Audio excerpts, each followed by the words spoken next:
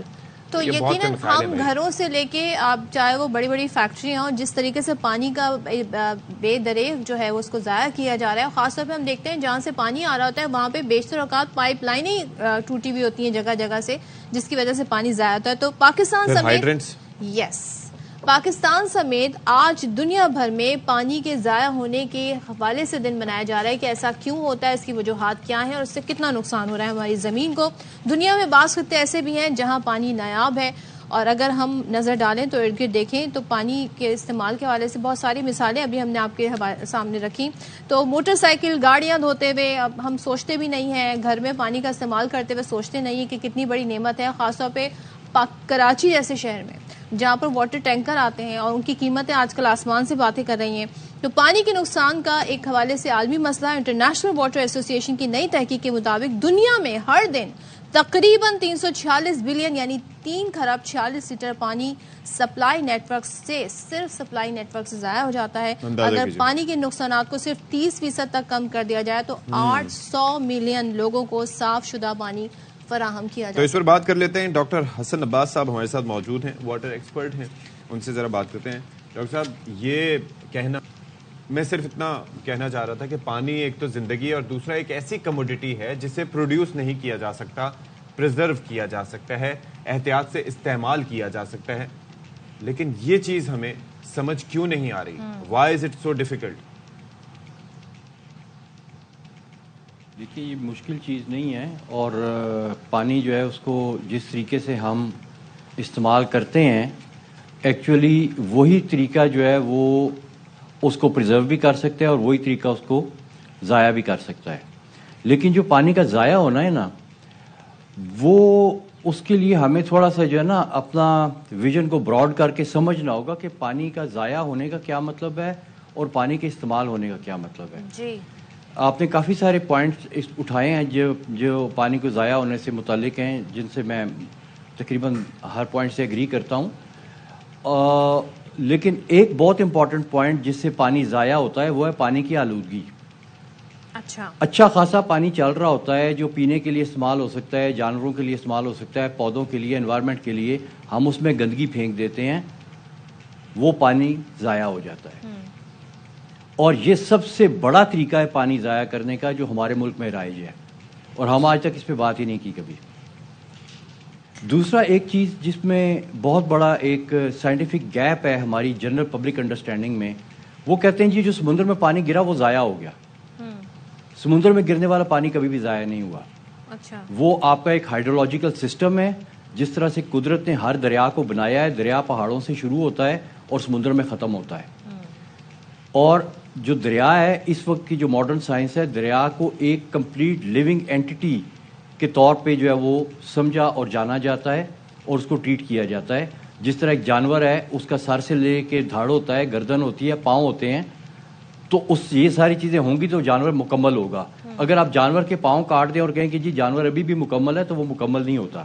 تو اسی طرح کسی دریا کے پانی کا سمندر تک پہنچ جانا، سمندر سے مل جانا، وہ ایسے ہی ہے کہ ہم کہیں کہ جی یہ پانی ضائع ہو گیا، یعنی جانور کے پاؤں کی ضرورت نہیں تھی، اس کو کاٹ دو. تو اس پانی کو استعمال کے قابل کیسے بنایا جا سکے، یہ جو آپ کہہ رہے ہیں؟ جی اگر آپ اگر اپ اسٹریم اس پانی کو پولیوٹ نہیں کریں گے تو وہ استعمال کے قابل ہوگا، اور ایکچولی وہ جب سمندر میں جاتا ہے تو وہ استعمال ہو رہا ہوتا ہے. دیکھیں اس میں یہ ہے جی آپ کا ڈیلٹا بنتا ہے، پانی اکیلا نہیں جاتا، پانی کے بیچ میں سلٹ بھی ہوتی ہے، سالٹس بھی ہوتے ہیں. پہلی بات تو یہ کہ وہ آپ کے جو لینڈسکیپ کے سالٹس ہیں ان کو فلش کر کے پانی میں سمندر میں لے جاتا ہے.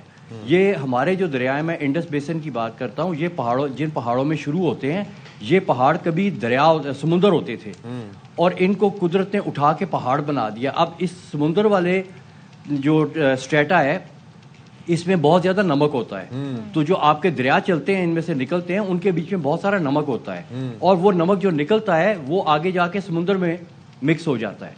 اور یہ انوائرمنٹ کا بنایا ہوا سسٹم ہے. جو ڈاکٹر صاحب مجھے یہ بتا دیجیے، ایک چیز مجھے یہ بتائیے کہ ابھی تو ہمارے پاس آپ کہہ رہے ہیں کہ پروسیس صحیح ہے اور اس کی وجہ سے وٹ آئی اگری از کہ زمینوں کا کٹاؤ کم ہوتا ہے، یعنی کہ ورنہ تو آپ کو پتہ ہے نا سمندر بڑھتا ہی چلا جائے گا.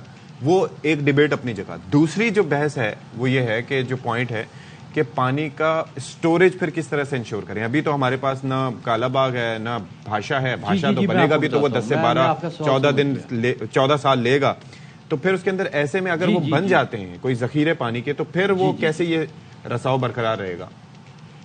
پہلی بات تو یہ ہے کہ آپ پہلے تو یہ دیکھیں کہ قدرت نے آپ کو کیا ذخیرے بنا کے دیے ہوئے ہیں.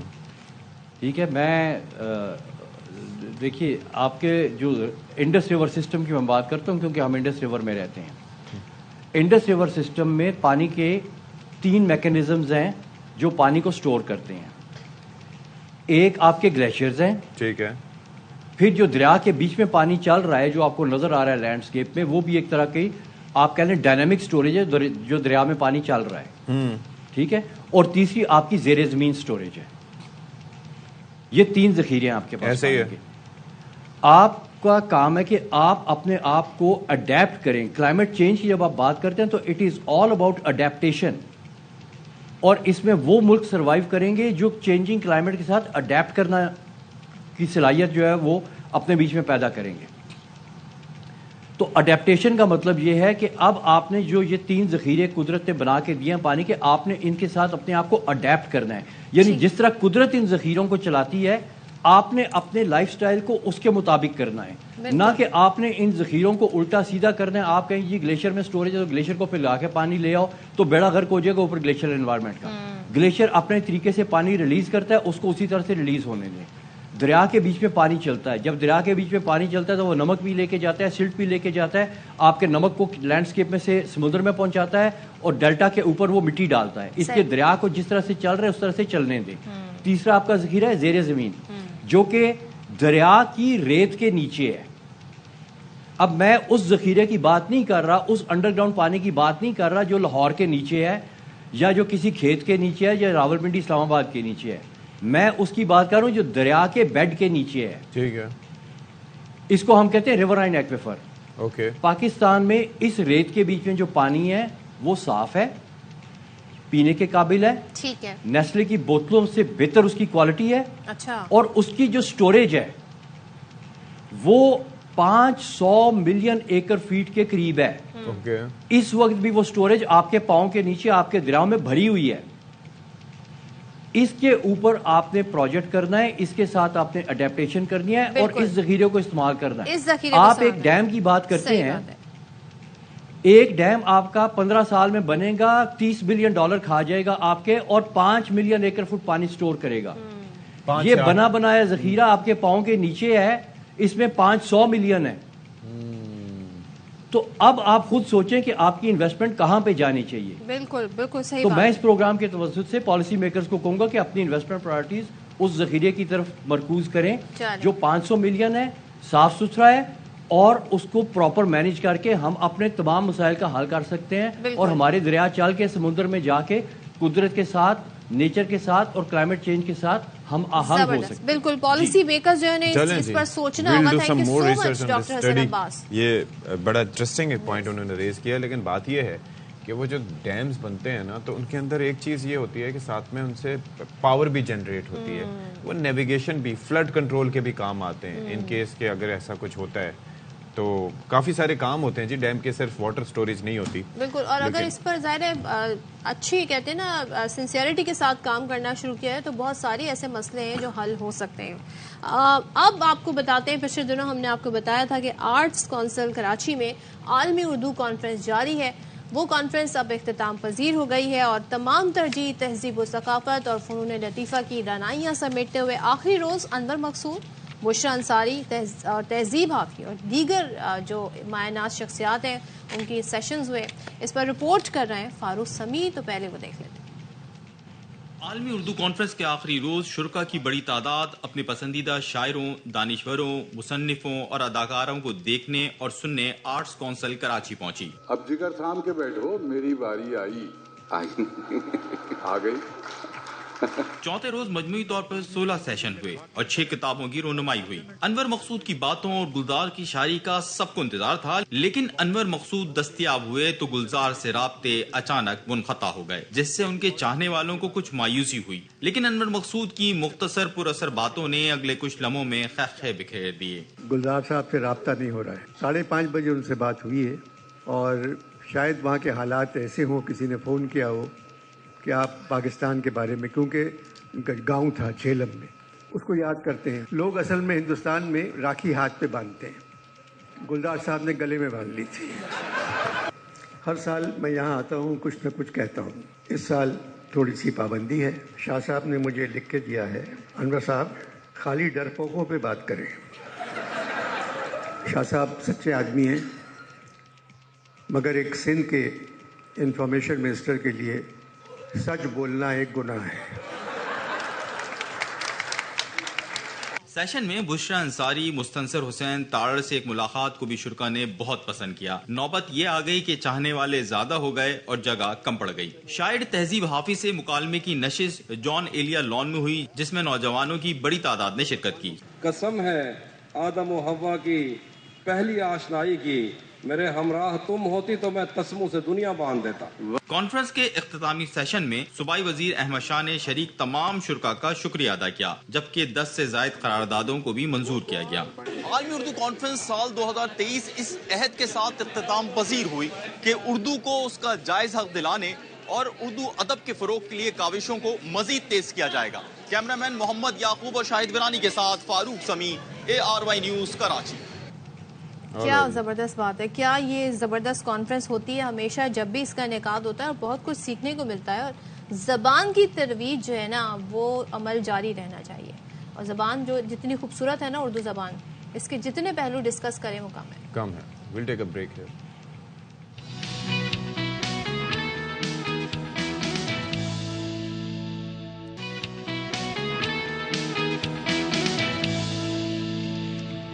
اچھا جی, یہاں پر ایک خبر آپ کو دے دیں کہ پاکستان اسٹاک مارکیٹ میں زبردست تیزی دیکھنے میں آئی ہے اور 100 انڈیکس 62,000 کی جو حد ہے اس کو بھی عبور کر گیا ہے, اور PSX انڈیکس میں 688 پوائنٹس کا اضافہ ہوا ہے اور اس وقت 62,380 پوائنٹس پر یہ انڈیکس ٹریڈ کر رہا ہے. اچھا جی, اب تھوڑا سا غزہ کی صورتحال پہ بات کر لیتے ہیں. آپ یہ دیکھیے کہ ہم یہ سوچ رہے تھے کہ یہ جو جنگ بندی ہے اس میں توسیع ہوتی جائے گی, اور یہ جو مستقل جنگ بندی ہے یہ عارضی جنگ بندی ہے, یہ ایک مستقل طور پر ایک قیام امن کا پیش خیمہ ثابت ہوگی, لیکن ایسا نہیں ہوا. اسرائیل کی جانب سے وحشیانہ بمباری ایک بار پھر سے شروع ہو گئی ہے, اور وہ نشانہ بناتا ہے نہتے فلسطینیوں کو جن کے اوپر زندگی پہلے ہی تنگ ہے.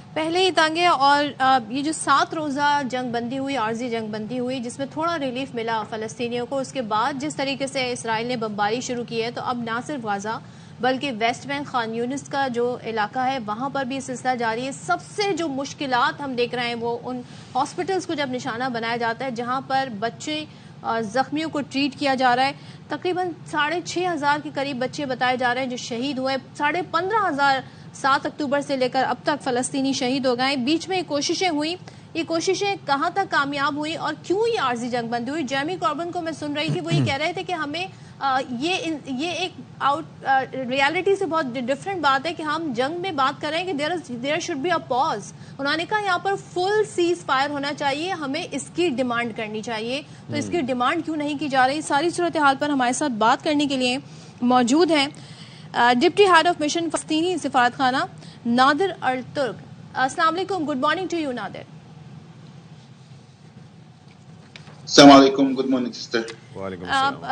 Can you tell us, like, Israel has resumed airstrikes in Gaza and other areas after a week-long truce ended.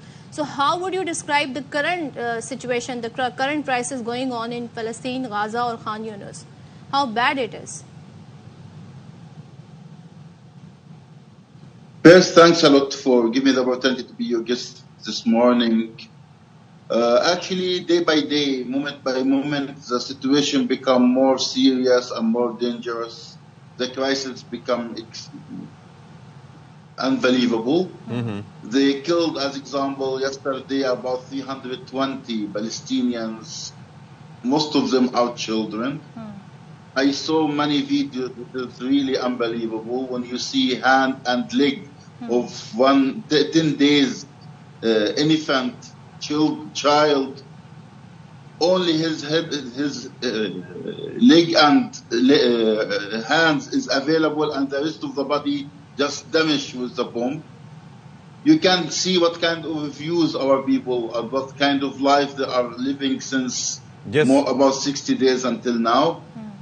So daily there is yesterday 320 shaheed, about 500 injured people. The attack the gate of Kamal Adwan Hospital in north of Gaza in Jabalia. They attacked Khan Yunis, Sheikh Udwan, and many areas in Gaza Strip from north to south. And they start right now operation against the south area to damage it as they damage the north area. So we hope so ceasefire going to find a way. But actually, as long as Americans and Western countries support blindly the Israelis, we will not find peace. So I have a question here. Region until they understand and follow the international rules and the human rights principles. What I want to ask is, we are hundreds and thousands of miles away from Palestine. But whenever we see these videos, these horrendous videos, devastating videos on the social media, our hearts cry and bleed for our Palestinian brothers and sisters. But why do you think these mighty nations, the Americans and the United Nations, they are not paying a heed over the cries? They don't see what is being done to the Palestinian people. Because when you are wearing a black glasses, only see the Israelis only. As I think you remember, in the first few days after the 7th of October, Mr. Biden going in public with a lie that the Palestinians armed people killed Israelis' children. He was mentioning about 40, and there was rapid. But that was fake news. Ladies. And this is all was fake life. But on the other hand, when he see by evidence the Palestinian children killed and damaged, we speak about right now 15,523 shaheed, 41,316 injured people since the 7th of October until now. More than 70% of them are children and women. We have more than 6,000 Palestinian child shaheed since that time until now. With that, the Americans ignore this reality on the ground and only deal with the Israelis' lies as reality. So do you think that it has to do with the double standard? So do you think it has to do with how about it since 1940 until now? So do you think it has to do with how the Western media is reporting these barbaric killings, or how their mindset is, or how they are supporting Israeli agendas? What could be the reason? Reasons that, creating of Israel was according to one reason, that the Israel is a Jew was suffering of apartheid in European countries. So they tried to finish the Jewish problem by create a state for them in our homeland in 1948. So according to that, they need to support them blindly to ignore what they was doing to them before 1948. So this is the reason, I think so. Can't understand other reasons. This could be because the reason. As a human, we are all a brother and sister in humanity, whatever our religion, Muslim, Christian, Jew, this is the realities. We all of us are son and daughters, grandson and daughters of Adam and Eve. This is what I understand as a Palestinian, as a Muslim. But for them, they only remember bad black history, okay, what they do against others. According to that, they are supporting, occupation. So what is next? Genocide, what is next? Like Israelis, because they are clear this country.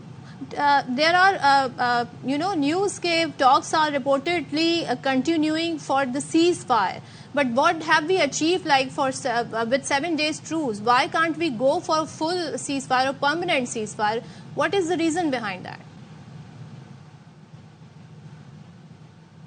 Actually, I saw something that ceasefire was end in 7 o'clock.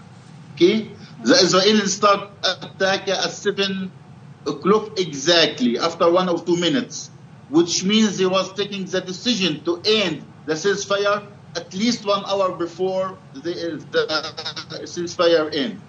The request of our Palestinian armed people in Gaza, the residents there, they are asking for all prisoners, in the other hand, all Palestinian prisoners. Okay. If you like us to release all the prisoners between our hands, you will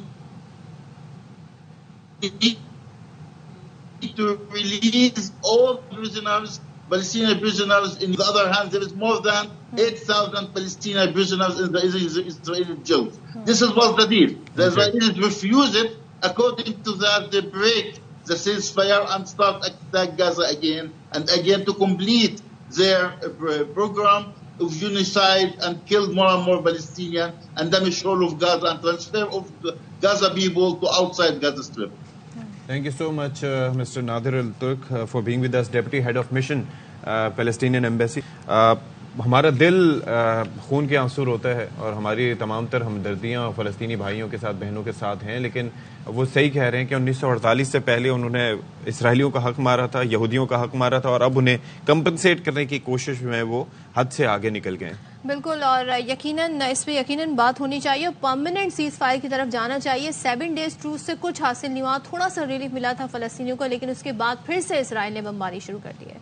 سو یہ صورتحال ہے، اور اس کے لیے دیکھتے ہیں جی یہ جو بڑے بڑے ملک ہیں جو جمہوریت کی بات کرتے ہیں، ہیومینٹی کی بات کرتے ہیں، ہیومینیٹیرین رائٹس کی بات کرتے ہیں، I don't know human rights کی جو بات کرتے ہیں وہ کہاں ہیں. یہ سب سے بڑا ہم سوال ہے. اصل بات ہے یہ it's not about Muslim rights, it's about human rights. اچھا جی، مشہور کینیڈین گلوکار ہیں، انہوں نے بھی اسرائیلی مظالم پر خاموشی توڑ دی ہے اور جنگ زدہ غزہ میں محصور فلسطینیوں کے لیے $25 لاکھ امداد کا اعلان کر دیا ہے. اور ان ویکینڈ کا نام ہے ان سنگر کا، ان کا اصل نام بیل ٹیسفائی ہے. وہ اقوام متحدہ کے عالمی فوڈ پروگرام کے خیر سگالی کے سفیر بھی ہیں اور امدادی رقم سے غزہ میں غذائی قلت کا شکار شہریوں کے لیے کھانے پینے کے سامان کا بندوبست کیا جائے گا. آئی ایم سو گلیڈ کہ اس طرح سے فنکار اور اداکار سامنے آ رہے ہیں اور اپنی اپنی آواز ریز کر رہے ہیں، ان کا تعلق کسی بھی مذہب اور کنٹری سے ہے. تو دیٹس ویری گڈ سائن. چلیے جی، ایک وقفہ لیتے ہیں، وقفے کے بعد آئیں گے.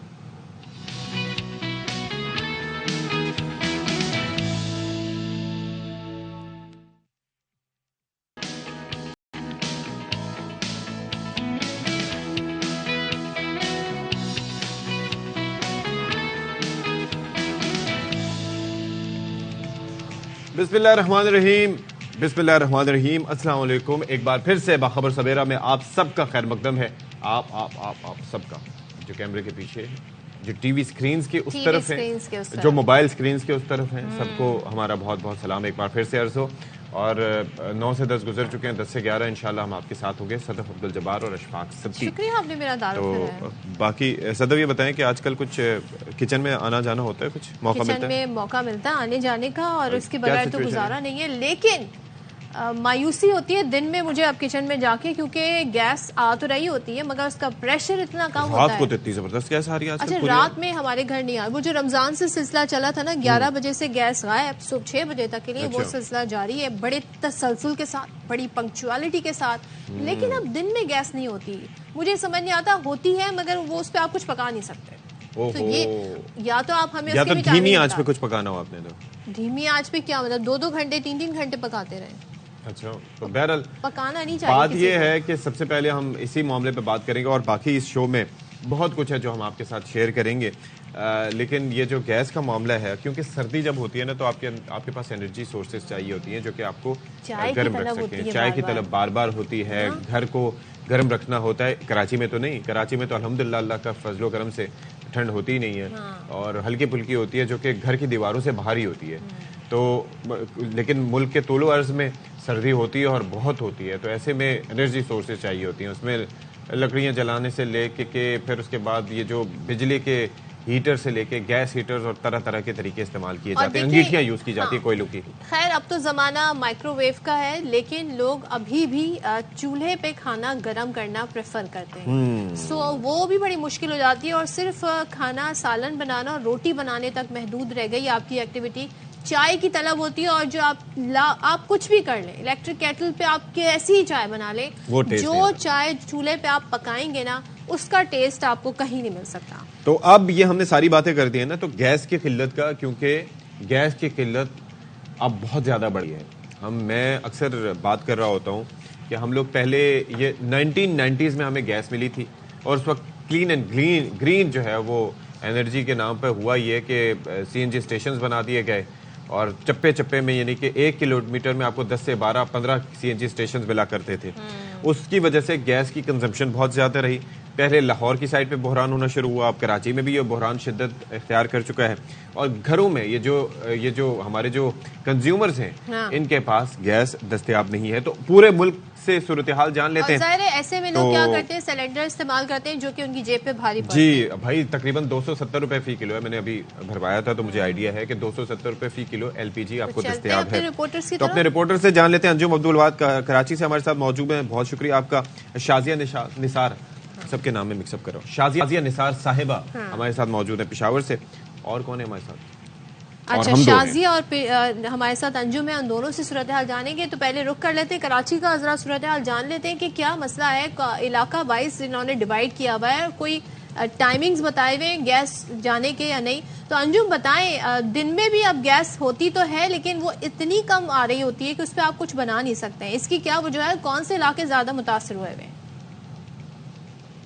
جی, علاقہ تو متاثر کہنا اب کہہ ہی نہیں سکتے, کیونکہ پورا کراچی متاثر ہے. یعنی کہ ایک کونے سے لے کے دوسرے کونے تک, لاڈی سے پورٹ قاسم سے لے کے پورٹ کراچی, پورٹ سے نیو کراچی, اسرارپور تک تمام علاقے متاثر ہوئے ہیں. اور کراچی کے جو اطراف کے علاقے ہیں جس میں گلشن عتیق یا گڈاف کاٹھور کہہ لیں, وہاں تو گیس ہوتی نہیں ہے. ان علاقوں میں تو گیس جاتی ہے تو آنے کا نام ہی نہیں لیتی ہے. یہ صورتحال کراچی کے تمام علاقوں میں ہوئی ہے. CNG اسٹیشن کی جیسے بات کی, اس سے گیس تو ضائع ہوئی ہے, لیکن کراچی میں سب سے بڑا جو المیہ یہ رہا ہے کہ کراچی کے تقریباً 5-5.5 ہزار پوائنٹس تو گیس نے خود مینشن کیے تھے کہ یہاں سے گیس لیک ہوتی ہے. یہ تقریباً 4 سال پہلے کی رپورٹ ہے, اور اب تو یہ پوائنٹس بڑھ چکے ہوں گے, بارشیں ہوئی ہیں, مزید وہاں سے گیس ضائع ہو رہی ہے. تو تقریباً 250 MMCFD اربوں روپے کی گیس ضائع ہو جاتی ہے, اور لوگوں کو مشکلات کا سامنا ہے. مہنگی LPG خریدنی پڑتی ہے. ہوٹل پر جائے تو وہ سلنڈر استعمال کرتے ہیں, کھانا مہنگا ہو جاتا ہے, روٹی مہنگی ہو جاتی ہے, چائے مہنگی ہو جاتی ہے. یہ صورتحال ہے یہاں پر. اس صورتحال نے شہریوں کو کافی پریشان کیا ہوا ہے. نارتھ کراچی کے علاقے ہیں, کلفٹن, ڈیفینس, لیاقت آباد, کسی بھی گھر سے کراچی کے کسی بھی علاقے کا نام لے تو وہاں گیس رات کو 11 بجے تو شیڈول میں بند ہوتی ہے, اور صبح 6 بجے آن کی جاتی ہے. لیکن دن میں کسی وقت بھی گیس کا پریشر کم ہو جاتا ہے, کھانا جو چولہوں پر رکھا ہوتا ہے وہ ضائع ہونے کے قریب ہو جاتا ہے, گیس بند ہو جاتی ہے. روٹی اگر چولہے لیکن انجم بھائی آج کل کچھ اور چکر بھی چل رہا ہے, یہ بھی ذرا تحقیق کیجیے گا کہ رات کو گیس بھرپور طریقے سے آ رہی ہے اور دن کے اوقات میں گیس دستیاب نہیں ہوتی. میرے گھر تو نہیں, ہمارے کھانا رات کو بن رہا ہوتا ہے, اور رات کو بھی رات سے ٹائمنگ بتائیں نا, 12 بجے کے بعد اس طریقے سے, ورنہ نارملی بند ہو جاتی ہے. یہ لگتا ہے یہاں پہ کچھ الگ انہوں نے نظام رکھا ہے. نہیں, الگ نظام نہیں ہو سکتا ہے کہ شاید کسی علاقے میں بعض اوقات ہوتا ہے یہ جب وال بند کرنے آتے ہیں تو علاقے کے لوگ وہاں وال بند کرنے نہیں دیتے. ان کو TBS ان کا مین وال ہوتا ہے, خود صورتحال میں ہو سکتا ہے کہ شاید اس علاقے میں گیس ہو یا کسی کی کوتاہی کا ادارے کے ساتھ کوتاہی نااہلی ہے، لیکن عوام کے لیے یہ بہتر ہو جاتا ہے. لیکن دن بھر واقعی گیس نہیں ہوتی. اس وقت بھی جہاں موجود ہیں یہاں ہوٹل میں جو ہے سلنڈر استعمال کیا جا رہا ہے. اس علاقے میں بھی اس وقت گیس پریشن، یہ نارتھ کراچی کا علاقہ ہے، نارتھ آباد کا اطراف کا علاقہ ہے، یہاں پر ابھی بھی گیس کا پریشن انتہائی کم ہے. لوگ سلنڈر استعمال کرنے پر مجبور ہیں یا بجلی کے چولہے. تو شازیہ کی طرف چلتے ہیں، ذرا پشاور کی صورتحال جانتے ہیں، کیونکہ ہم کراچی میں نسبتاً کم سردی، بلکہ سردی نہ ہونے کے برابر ہے تو گزارے ہو رہے ہیں، لیکن پشاور کے شہری کیا کر رہے ہیں؟ وہاں تو سردی بہت ہوتی ہے. تو شازیہ بتائیے گا دن میں کیا اوقات ہیں، رات میں کیا اوقات ہیں؟ وہ معمول کا سلسلہ چل رہا ہے جو رمضان سے شروع ہوا تھا، یا اب سردیوں میں زیادہ قلت ہو گئی ہے گیس کی؟ جی بالکل، معمول کا تو کچھ بھی نہیں ہے، کیونکہ یہاں پر سردی زیادہ ہوتی ہے تو گیس بھی زیادہ ہی غائب ہو جاتی ہے. اور اگر گیس کبھی کبھی ہوتی بھی ہے تو وہ ہوا کی صورت میں ہوتی ہے، اس کا پریشر اتنا نہیں ہوتا کہ جس پر کھانا بنایا جائے یا روٹی بنائی جائے. صرف غبارے اسے پھولے جا سکتے ہیں، روٹی نہیں بنائی جا سکتی. اور غیر اعلانیہ جو لوڈ شیڈنگ ہے اس کا سلسلہ دن رات جاری ہوتا ہے.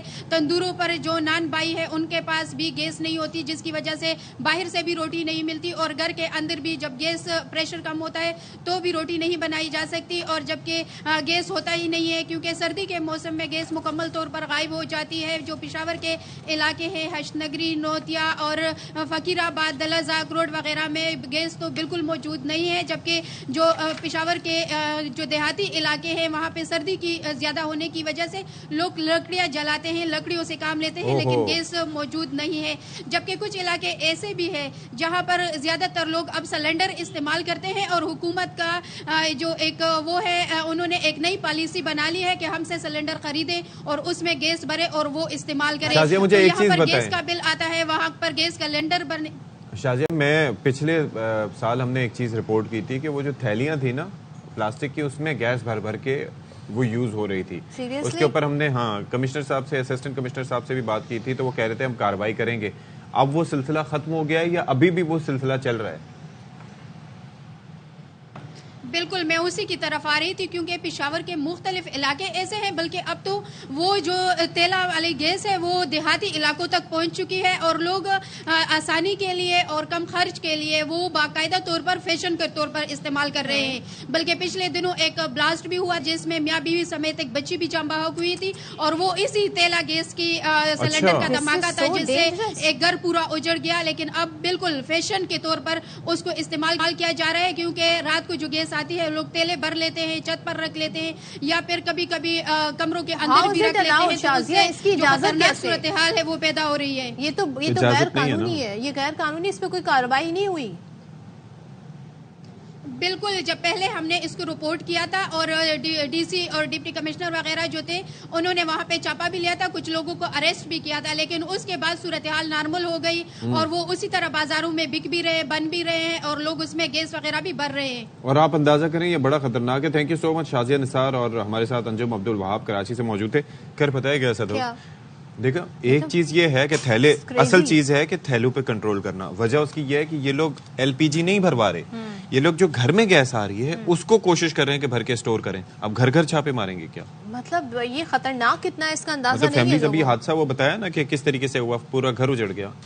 تو یہ لوگ، اچھا لوگوں مجھے سمجھ نہیں آتا کہ یہ جو اپنی جگاڑے کرتے ہیں، خدارا کبھی یہ بھی سوچا کریں کہ اس کا نقصان کیا ہو سکتا ہے. ہر چیز جو ہے اس کا سولوشن نکالنے کی آپ خود کوشش نہ کیا کریں. اچھا، اب ظاہر ہے یہ معاملہ صرف گھروں تک محدود نہیں ہے، صرف گھریلو خواتین یا جو گھر میں کھانا پکا رہے ہیں گھریلو صارفین پریشان نہیں ہے. اب آپ سے اس کی انڈسٹری بھی متاثر ہو رہی ہے، کیونکہ آپ کی انڈسٹری کا بھی بڑا ایک حصہ جو ہے وہ گیس کی وجہ سے وہاں پر کام بھی چلتا ہے اور صنعتوں کا پہیہ رکنے کے قریب ہے.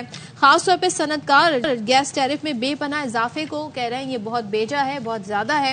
اس پر احتجاجاً کراچی کی تمام صنعتیں بند کرنے کا اعلان کر دیا ہے اور کہتے ہیں گیس کے نئے نرخ ناقابل برداشت ہیں. صنعت کاروں نے گیس کے نرخ 2100 سے 2600 روپے فی MMBTU کے بجائے واپس 1300 روپے تک لانے کا مطالبہ کیا. اچھا جی، یہ MMBTU بیسیکلی وہ پیمانہ ہوتا ہے جس کے مطابق گیس ڈسٹریبیوٹ کی جاتی ہے. تو صنعتوں کی بندش پر ذرا بات کر لیتے ہیں. Chief coordinator Sindh Balochistan industrial forum Javed Balwani sahab ہمارے اسٹوڈیوز میں آ کے تشریف فرما ہو چکے ہیں. Thank you so much for joining us Javed sahab. یہ 1300 سے ایک دم جو ہے وہ گیا ہے 2100 سے 2600. جی یہ دیکھیں ایکچوئل جولائی کے اندر 2023 میں ٹیرف بڑھایا تھا. اچھا. اور ابھی پھر بڑھا دیا. نہیں تو اس کے اوپر کوئی کنسلٹیشن وغیرہ ہوتی ہے کہ بھائی ہم یہ کرنے جا رہے ہیں, کیا یہ ٹھیک ہے, آپ لوگوں کے لیے قابل قبول ہے کیونکہ گیس مہنگی ہے, ہوتا کیا طریقہ؟ تھوڑا سا آپ کو بتا دیتا ہوں. دیکھیں ایک باقاعدہ قانون کے تحت ایک ریگولیٹری باڈی اوگرا جو آئل اینڈ گیس کی پرائس ریگولیٹ کرتی ہے اور سب باقاعدہ ہیئرنگ ہوتی ہے, اس میں جسٹیفیکیشن دی جاتی ہے, اس کے بعد اس کی پرائس ڈٹرمنٹ کی جاتی ہے. اب انہوں نے کیا کیا کہ جولائی میں انہوں نے ریٹ انکریز کیے تھے, 800 سے 1100 کیے تھے. ٹھیک ہے. اب 1100 سے 2200 کر دیے.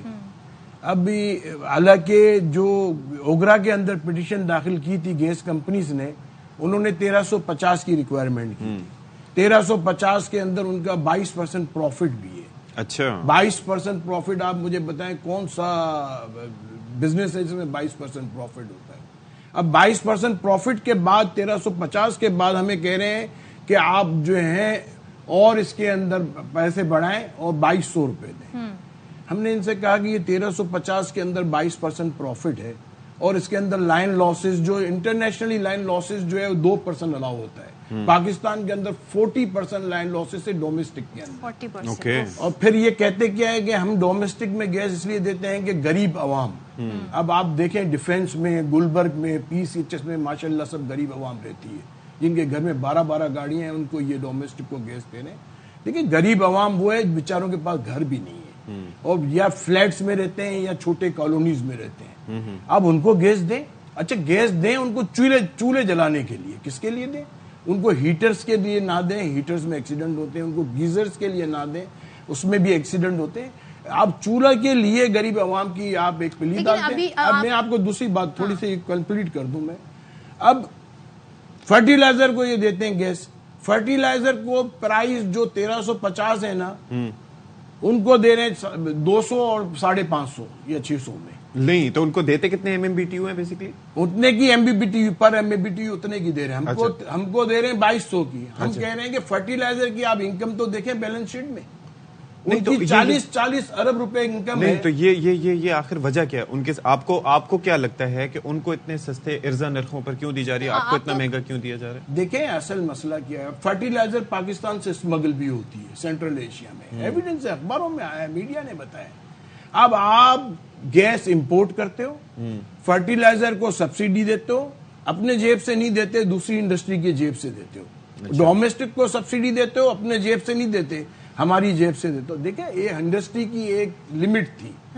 انڈسٹری اپنے پروفٹ میں نقصان کر سکتی ہے, اپنے جیب سے نقصان نہیں. لیکن آپ ایک گھریلو صارفین سے ایک انڈسٹریلسٹ کا کیسے کمپیریزن کر سکتے ہیں؟ آپ تو ارننگ کموڈیٹی ہے نا, آپ تو ارن کر رہے ہیں, آپ کا پروفٹ بھی ہوتا ہے نا, اس سے تو کوئی پروفٹ نہیں مل رہا. تو نہیں, میں یہ کہتا ہوں کہ دیکھیں جتنے کی آپ کو گھر میں پڑتی ہے آپ اتنے میں دیں گیس سب کو.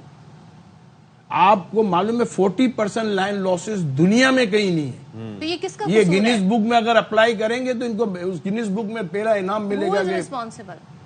Company responsible, government responsible. چوری آپ مجھے بتائیں بلوچستان میں 60 MMCF گرمیوں کے دنوں میں گیس جاتی ہے اور ونٹر میں 150-160 جاتی ہے. اچھا. میں نے SSG سے آپ پوچھ لیں کہ آپ کا بل بڑھتا ہے, بولا بل نہیں بڑھتا.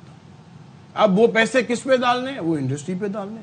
اس میں ہمارا کیا قصور؟ چلے مجھے ایک چیز یہ بتائیں کہ یہ جو ریٹس بڑھ رہے ہیں اس کا جو لاس وہ ایک کا حصہ ہے, اس کی ذرا بات کر لیتے ہیں. یہ اب 2200-2300 پہ کرنے جا رہے ہیں, اس کے نقصانات کیا ہیں؟ پروڈکشن کاسٹ بہت زیادہ بڑھ جائے گی, لوگوں کو افورڈ کرنا مشکل ہوگا. کتنی صنعتیں ہیں, کتنی انڈسٹری میں کتنی صنعتیں ہیں جو کہ متاثر ہو؟ دیکھیں 99% انڈسٹری پاکستان کی ایبزارب نہیں کر سکتی, اور خاص طور پہ سندھ بلوچستان کی انڈسٹری. اس کا ریزن یہ ہے کہ سندھ بلوچستان کے اندر, آپ کراچی میں رہتے ہیں, کراچی میں پانی دستیاب ہے؟ کسی علاقے میں دستیاب نہیں ہے. 40 سال ہو گئے ایک لائن نہیں ڈلتی ان سے. آپ مجھے بتائیں ٹینکر سے پانی ملتا ہے, اور پانی کا پرائس ٹینکر سے کیا ہے؟ اچھا آپ پوری پاکستان, آپ پنجاب میں KPK میں پانی جو ہے اس کی پرائس کیا ہے؟